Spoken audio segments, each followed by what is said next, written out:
So, ladies and gentlemen, please give a warm welcome for John. Come on up, John. Would you like to buy a grit newspaper? That was a phrase that I used thousands of times between the ages of 10 and 13. And one day I was walking into the local Piggly Wiggly with my parents, and I saw in the appliance store next door in the window this TV set. And I just had to have it. Something just came alive inside of me that I had to have that TV. And I went home that afternoon and I was looking for any way that I could make money. And I found in the back of my comic book this little ad for Grit newspaper.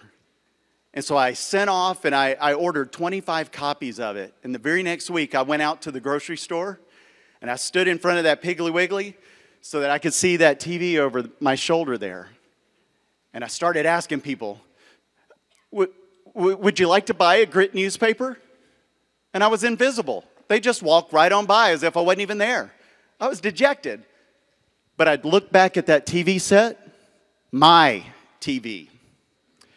And I'd look at the next person, would you like to buy a Grit newspaper? And they'd just nod their head and go on in. But I kept looking at my TV set. And pretty soon I finally got the courage and I said, excuse me, would you like to buy a Grit newspaper? Here, take a look. And the lady handed me a quarter and I couldn't believe it. I was like, woohoo!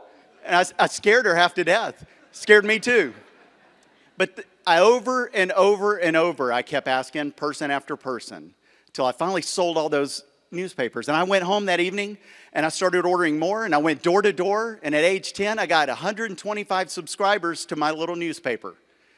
And 4 months later, I walked into that appliance store and shelled out $140 for my TV set and put it in my hands, and I carried home my dream that evening. And all these years later, I see that, and I know what desire can do for us. And I want to ask you today, what's your desire?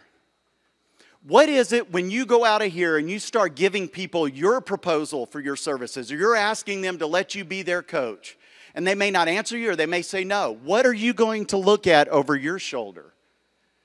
Dare to find that desire, that God-given desire that's going to keep you going. Because your desires matter. Because you matter.